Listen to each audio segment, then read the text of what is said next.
Alhamdulillah.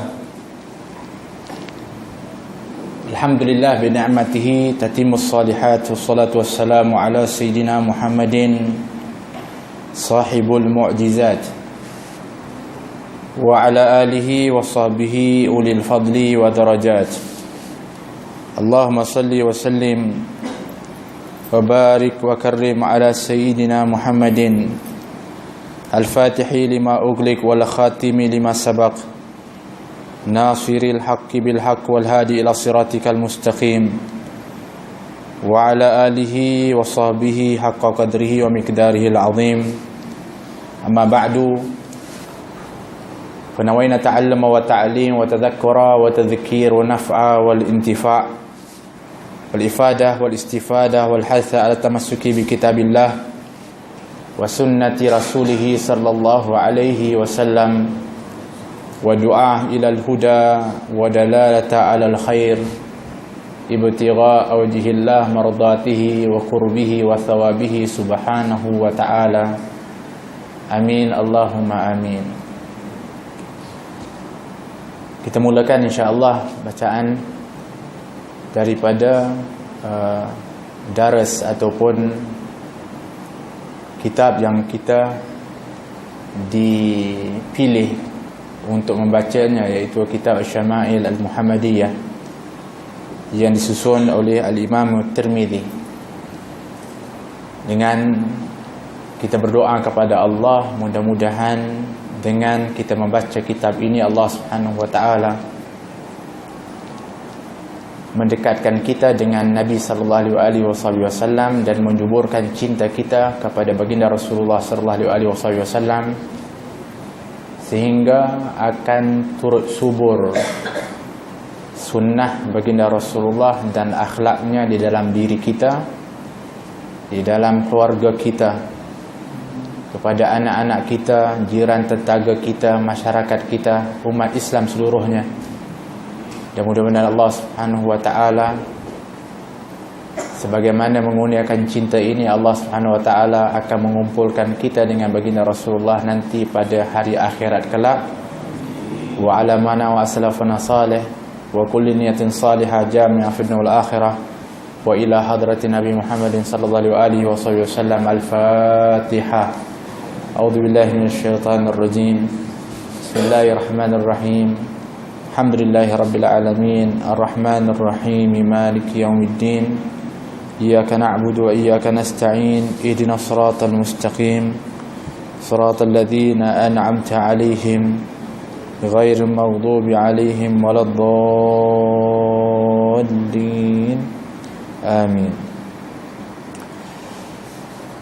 Alhamdulillah, kita bersyukur kepada Allah Subhanahu wa taala yang telah mengumpulkan kita di tempat yang terbaik, dalam majlis yang baik, dalam memperkatakan insan yang terbaik, iaitu baginda Rasulullah sallallahu alaihi wasallam. Saya diminta untuk mengisi secara bulanan di sini insya-Allah pada minggu yang pertama, Isnin minggu yang pertama kalau tak salah. Yang insya-Allah kita akan bahaskan adalah kitab Syama'il Muhammadiyah yang disusun oleh Al-Imam At-Tirmidzi.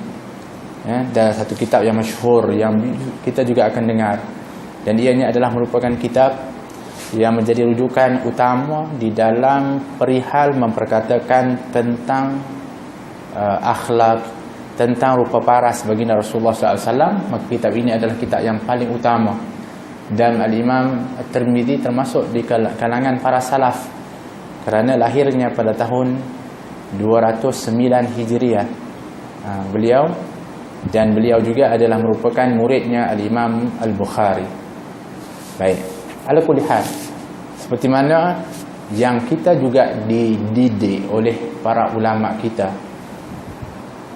yang mana apabila mereka ingin untuk menulis atau mentahqiq sesuatu pelajaran atau membaca sesuatu kitab, maka adabnya adalah dengan kita juga memperkenalkan kepada pengarang atau penyusun kitab itu. Dan inilah sebenarnya merupakan daripada adab dan cara yang memang diwarisi oleh para ulama kita Oleh kerana itu, kita dulu tidak pernah dengar para ulama yang kurang adab dengan ulama yang lain. Kerana masing-masing kenal dan tahu kemuliaan daripada para ulama itu.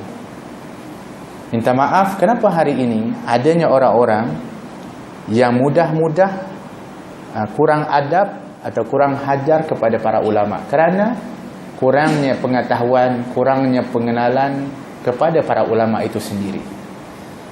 Maka hari ini, di antara salah satu daripada enam musibah yang disenaraikan oleh Dhunnun al-Misri akan menimpa balak dan musibah kepada umat manusia, salah satu daripada enam itu adalah apabila adanya orang-orang yang mula menyalahkan para ulama, yang mungkin memang para ulama itu yang namanya manusia, bukan maksum.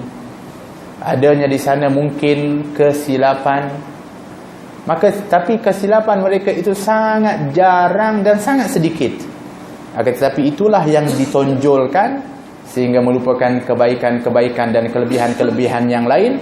Maka sebenarnya bukanlah ianya menjatuhkan, merendahkan ataupun memusnahkan reputasi kepada ulama itu. Sebenarnya kesan lebih kepada orang yang mengata dan masyarakat ataupun orang-orang yang merendahkan kepada para ulama, sehingga ianya adalah salah satu dari sebab akan diturunkan balak dan kesusahan musibah kepada umat manusia itu sendiri. Maka oleh kerana itu kita mengambil pengajaran daripada perkara-perkara seperti ini, seperti para a'immah kita, seperti para ulama yang kalau mereka ingin untuk nak menceritakan, seperti mana kalau imam fuqaha seperti Imam Nawawi nak mensyarahkan daripada Abu Ishaq Asy-Syirazi, tapi dia mulakan dulu Abu Ishaq Asy-Syirazi mengambil daripada mazhab Syafi'i, maka diterangkan siapakah Imam Syafi'i, maka diceritakan manaqib, biografinya, kelebihannya, guru-gurunya, apakah daripada.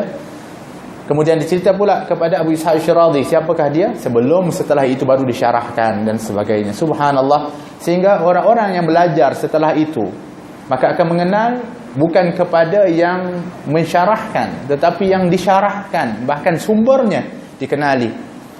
Seperti mana kita hari ini nak membahaskan tentang baginda Rasulullah SAW, tapi kita juga bertanggungjawab untuk nak kenal kepada siapa orang putih pucat dan juga tidak sawo matang ataupun gelap.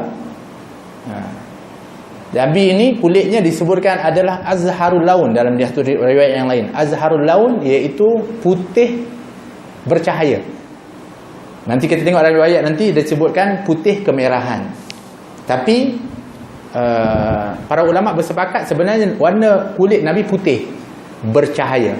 Adapun kemerahan itu adalah kerana apabila Nabi SAW kena cahaya matahari. Kulit-kulit yang terdedah kena cahaya itu akan keluar kemerahan. Adapun kulit Nabi adalah kulitnya azharul laun, iaitu putih bercahaya kulit baginda Rasulullah SAW. Cantiknya Nabi kita Muhammad SAW itu. Wala bil ja'di al-qatat, dan rambut Nabi itu tidaklah ja'dil qatat, iaitu kerinting yang tidak kerinting halus-halus, dan tidak pula namanya kerinting yang tidak memasal. Tahu kita yang tak terkawal. Ada kerinting tak terkawal kan? Sini pun dia pergi situ juga pergi. Tak. Nabi tidak kerinting macam itu, tapi tidak pula terlalu lurus. Lurus betul tak? Bermakna kalau kita istilah biasanya orang-orang Melayu kata ikal mayang. Rambutnya baginda Rasulullah sallallahu alaihi wasallam. Ba'athahu Allah ala ra'si 40 sanah. Faqama bi Makkah 10 sinin wa bi Madinah 10. Dan disebutkan oleh Anas bin Malik, diutuskan oleh Allah Subhanahu wa taala kepada Nabi menjadi rasul pada usianya 40 tahun, dan beliau menetap di Mekah 10 tahun lebih kurang, dan di Madinah 10 tahun. Jika kita kata Anas bin Malik ni salah fakta ke? Yang kita tahu Nabi di Mekah 13 tahun. Tak, ini digenapkan aja. Maknanya kalau kita baca betul, ni bahasa Arab. Maknanya Anas kata Nabi duduk dekat Mekah tu lebih kurang 10 tahun lebih lah. Macam tu. Taklah sebut 13 tahun. Jadi tak salah Anas bin Malik itu. Lagipun dia masa tu jumpa dengan Nabi ketika di Madinah. Jadi dia kata lebih kurang 13 dari 10 tahun lebih selamat daripada orang yang tak tahu langsung buat-buat tahu. Nampak tak cara dia? Kan kita kata lebih kurang lah, lebih selamat daripada memang itu. Tiba-tiba bukan. Ini Anas bin Malik kata, jadi bukan bermakna Anas bin Malik ini kata-kata dia itu tadinya salah, tidak.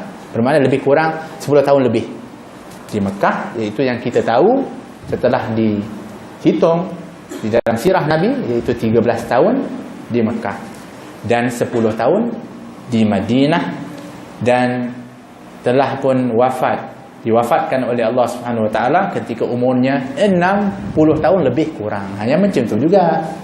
Sedangkan kalau kita tahu sebenarnya umurnya 63 tahun. Jadi dia genap-genapkan aja.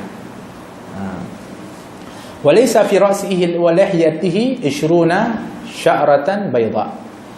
Yang macam ketika Nabi meninggal ataupun ketika Nabi di hujung umurnya, di kepala dan di leher, di janggut Nabi SAW, di rambut dan di janggut Nabi SAW itu tidak kurang ataupun lebih kurang, tidak lebih daripada 20, minta maaf, tidak lebih daripada 20 uban rambut yang berwarna putih. Maknanya dicampur uban yang di rambut dan dicampur dengan uban yang ada di janggut Nabi SAW, tidak lebih daripada 20 helai uban baginda Rasulullah SAW. Nanti kita akan pergi kepada pembahasan tentang uban Nabi. Kenapa Nabi beruban, supaya kita juga dapat ambil pengajaran. Walhasil, dengan hadis yang kita bacakan ini, apa yang kita nak ambil pengajaran? Kan kita sebenarnya nak belajar ni, sebenarnya kita tadilah nak dapat pengajaran. Sebab kalau boleh, apabila kita belajar tu ilmu, kita nak pulang bawa balik dengan pengajaran dan amal. Jadi macam mana maksudnya, ustaz saya nak kena buat rambut saya ni kena ikan mayang juga kah? Bukan. Yang ini yang Allah anugerah, sudahlah, alhamdulillah. Kan begitu juga, tak perlulah kalau kita dah rendah nak tinggikan, nak tinggi nak rendahkan, tidak perlu. Yang namanya fizikal ini adalah untuk menceritakan tentang keindahan Nabi Muhammad sallallahu alaihi wasallam. Tetapi yang kita nak adalah, pertama, kita kena mengakui dulu bahawa Nabi kita adalah secantik-cantik makhluk yang diciptakan oleh Allah Subhanahu Wa Taala. Kita kena kenal yang itu dulu. Apabila kita tahu yang itu, bermakna apabila kita tahu Nabi adalah yang sangat handsome, yang sangat cantik, yang sangat ideal, yang telah pun diciptakan oleh Allah Subhanahu Wa Taala, bermakna kita kena tahu bahawa Nabi itu adalah yang luar biasa, bukan biasa. Ini penting untuk tahu Nabi itu luar biasa. Kerana takut-takut nanti pandangan kita sama, minta maaf, dengan pandangan orang-orang musyrikin yang tak mengakui kenabian Nabi, sebab dia hanya memandang kebiasaan Nabi, bukan luar biasa Nabi. Abu Jahal kata, buat apa aku nak beriman kepada Muhammad tu? Dia juga makan dan minum seperti aku, pergi pasar seperti aku. Astaghfirullahaladzim. Maka dia dihina oleh Allah, menjadi yang sangat dikutuk, dilaknat oleh Allah. Tapi tengok Sayyidina Abu Bakar Siddiq radhiyallahu anhu, dia pandang Nabi dengan ketinggian, kedudukan, kemuliaan yang cukup tinggi, sehingga dia juga mendapatkan kemuliaan yang tinggi di sisi Allah Subhanahu Wa Taala. Dan untuk juga kita memahami di dalam hadis ini tentang risalah yang telah pun diturunkan oleh Allah kepada Nabi, risalah dakwah, yang ianya kita nak juga meneruskan risalahnya Nabi kita Muhammad sallallahu alaihi wasallam. Apa dia? Dakwah. Dan kita semua da'i, kita semua pendakwah. Tak perlu masuk dalam rancangan da'i itu pun, kita sebenarnya pendakwah. Dah automatik pendakwah dah. Pertama dakwah kepada siapa? Kepada diri kita dulu. Sebab kita perlu kepada dakwah. Banyaknya kesalahan, kesilapan, terpesongnya kita. Perlunya kita dakwah diri kita. Atau disebut sebagai mujahadah, kita nak lawan hawa nafsu kita.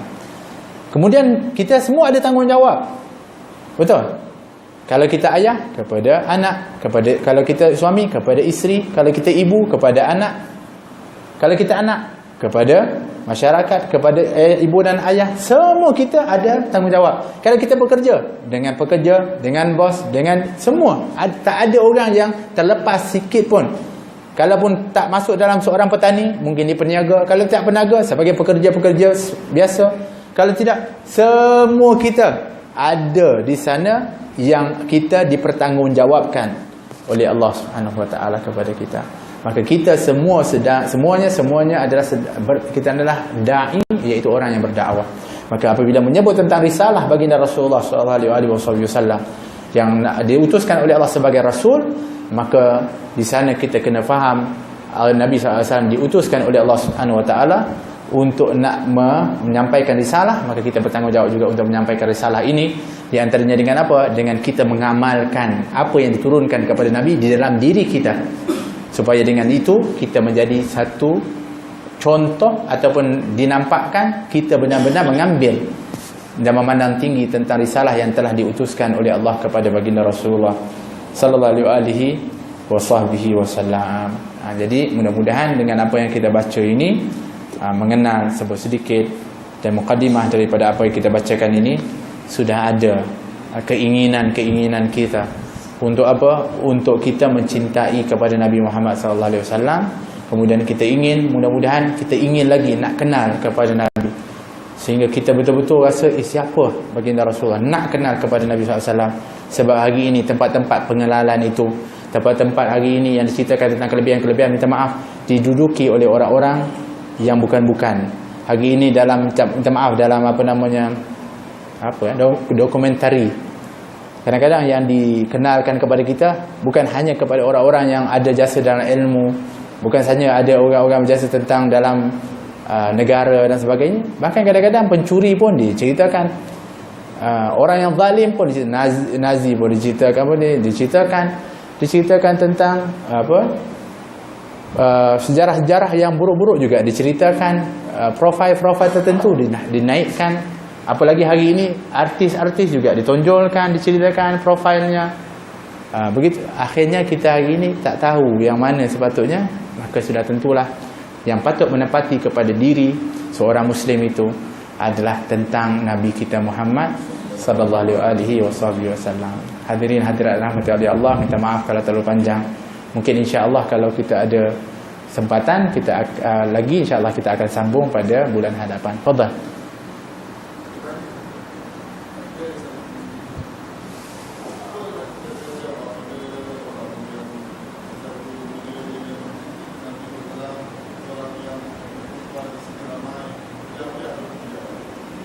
Orang-orang yang okey. Nah, Allah. Ini panjang ni dia kata ni. Ala kulli hal. Ialah inilah maksudnya kita bertanggungjawab untuk kenal Nabi dan memperkenalkan Nabi kita kepada orang dengan sisi yang benar. Kita sebenarnya apabila orang yang bercakap itu adalah bukan orang yang bukan Islam, bermakna sebenarnya dia tak kenal kepada Nabi dan ianya biasa. Maksud saya biasa ni maksudnya ialah sebab dia tak kenal kepada Nabi sallallahu alaihi wasallam. Saya nak sebut contoh saya nak sebut, memang kita sebagai seorang muslim dan pencinta Nabi, kita sangat tersinggung dan marah apabila berlaku di antaranya yang memperlekehkan Nabi Muhammad SAW. Kemudian yang sebelumnya juga karikatur yang melukis dan memburuk-burukkan Nabi Muhammad SAW. Tapi kita ambil dari segi sudut positif. Saya bukan kata positif mencaci, memaki, tidak. Saya kata tadi maksudnya ada di sana sebenarnya terselit sesuatu yang dengan sebabnya menjadi sebab ramainya orang-orang yang beriman. Satu sebab apa? Ini cerita fakta disebutkan. Apabila keluarnya daripada yang merendahkan kepada Nabi SAW, maka orang-orang yang memang mereka tak kenal kepada Nabi, orang bukan Islam lah khususnya, akhirnya mereka rasa pelik. Kenapa dia ni mereka ni sengaja nak merendahkan Muhammad ini? Dan kenapa orang Islam sangat meninggikan kedudukan Nabi Muhammad dan orang ni nak pergi memperlekeh, merendahkan? Akhirnya kerana apa namanya, nak tahu macam kenapa ya, akhirnya mereka study, belajar. Akhirnya dengan sebab itu mereka masuk Islam. Melihat sebenarnya hakikatnya Nabi SAW itu mulia sungguh dari segala sudutnya, hatta dalam amalannya, hatta dalam perkahwinannya disebutkan. Oleh kerana itu, di antara dakwaan yang didakwa, dikatakan Nabi ini adalah kaki perempuan ya, disebutkan sebab kahwin ramai. Perlu difahami, kalau orang yang kaki perempuan satu, orang yang kerana nafsu, mustahil Nabi akan kahwin. Kebanyakan semuanya adalah janda, kecuali satu je, iaitu Sayyidatina Aisyah radhiyallahu anha. Dan ini diakui oleh mereka-mereka yang pakar dalam bidang psikologi sendiri pun. Dia mengatakan sebab nak dilabelkan seorang itu kaki sekian, dia tagih sekian dan sekiannya, dia ada ciri-cirinya. Bermakna dia kata kalau orang ini adalah kaki perempuan, orang yang tu, dia akan memilih yang terbaik. Dia ada peluang. Nabi SAW, berapa banyak orang perempuan yang ingin untuk menghibah, menghadiahkan dirinya kepada Nabi SAW.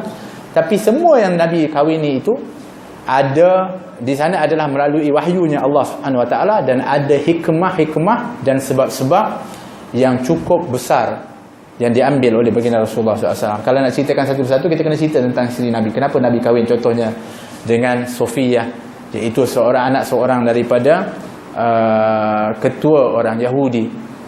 Kenapa dikahwini oleh baginda Rasulullah SAW? Kerana supaya untuk nak meletakkan kedudukannya mulia, supaya nantinya dia punya yang lainnya akhirnya akan melihat bagaimana Nabi melayani, iaitu meletakkan anak pemimpin mereka yang sanjung itu pada tempat yang mulia, dikahwini oleh baginda Rasulullah SAW. Ada banyak kalau kita nak bahaskan itu. Jadi bermakna dari segi sudut bukti untuk mengatakan Nabi itu kaki perempuan dengan siapa yang dikahwini oleh Nabi, dan sebab-sebab perkahwinan baginda Rasulullah SAW. Dan Nabi berkahwin pun adalah dalam umur yang berapa, dan isterinya yang dikahwini umurnya berapa.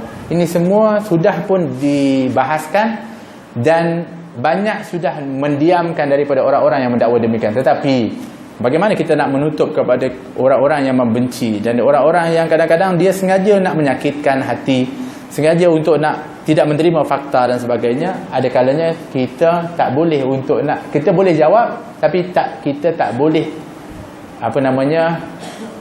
memaksa untuk menerima.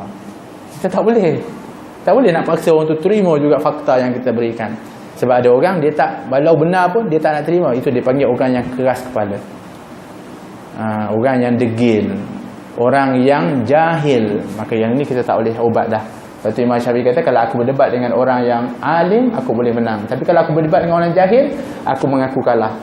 Sebab debat-debat dia tak boleh, dia jahil. Dia tak terima yang ni, dia tak terima yang tu, dia tak terima sebab dia tak tahu. Akhirnya kalah lagi dah macam tu. Dia kalah apa? Kalah penat.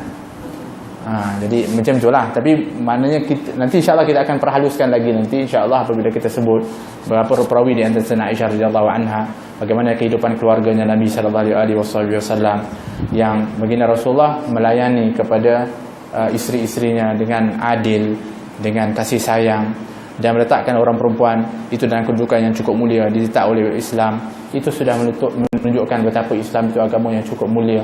Tetapi yang menghinakan, yang merendahkan orang-orang Islam ini adalah orang-orang sekarang. Orang-orang yang tadi yang mendakwa itu, mereka sendiri yang kadang-kadang merendahkan kedudukan orang perempuan di kaca TV, di dalam iklan. Semuanya menonjolkan orang-orang perempuan yang dieksploitasikan, maknanya diperjualbelikan sebenarnya pada hari ini. Tapi mereka tak menutup fakta itu. Sedangkan Islam agama yang memelihara, menjaga betul kepada orang perempuan. Jadi ini kita perlu untuk perhalusi. Cuma kita jangan terpengaruh. Kita dah tahu hakikat itu, cuma kita boleh memberikan penerangan, tak boleh paksa untuk orang menerima. Dan mudah-mudahan kita doakan hidayah diberikan kepada orang-orang yang demikian itu, insya-Allah. Jadi saya minta maaf sekali lagi kalau terlalu panjang. Sebenarnya saya pun ada lagi sebenarnya majlis, tapi mungkin terasa seronok apabila kita nak mulakan memperkatakan tentang ihsan agung ini. Sebenarnya itu kelebihan yang diberikan oleh Allah kepada kita untuk nak kenal kepada Nabi sallallahu alaihi wasallam.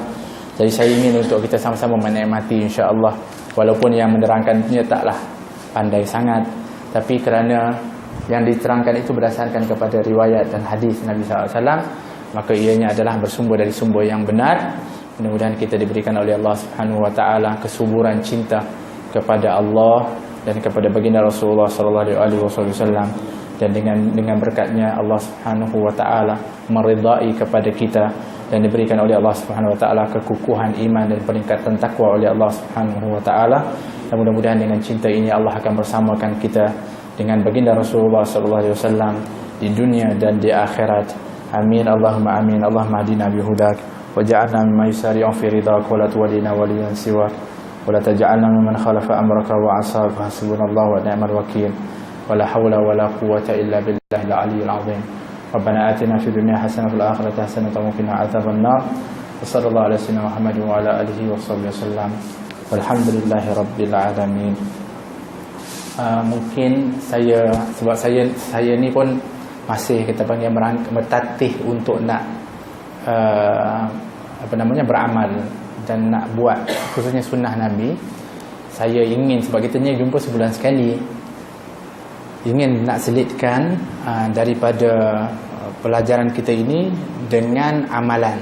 Maknanya kalau kita baca satu sunnah Nabi untuk kita buat, contohnya doa-doa tertentu, amalan-amalan Nabi sallallahu alaihi wasallam yang mungkin ada dalam kitab ini ataupun sebelumnya, kalau tiada kita akan berikan supaya sebulan kita boleh praktikkan sebelum jumpa balik. Jadi masa sebelum semulakan saya suruh angkat tangan, siapa yang buat saya tak buat, boleh tak? Tak datang dah lah ustaz macam tu. Taklah, saya tak tanyalah, tapi kita nak sama-sama bina semangat itu insya-Allah. Sebab kalau kita tak buat macam tu, kita tak semangat. Kita belajar, kita tahu, tapi balik nanti kita. Jadi kalau kita ustaz ni tanya tu macam mana, contohlah, ataupun kita pun nak buat jugalah. Mudah-mudahan kita jadi orang yang memang balik ni kita nak buat macam itu insya-Allah. Sebab kita sebulan sekali. Kalau kita tiap-tiap hari lemah juga kita, banyak sangat. Sebulan sekali satu, Allah, tak terlalu banyak insya-Allah. Tapi tak terlalu banyak, tapi ditambah dan bertambah dan bertambah. Dan mudah-mudahan dengan sebab itu sampai akhirnya kita mendapatkan husnul khatimah insya-Allah. Amin Allahumma amin. Assalamualaikum warahmatullahi wabarakatuh.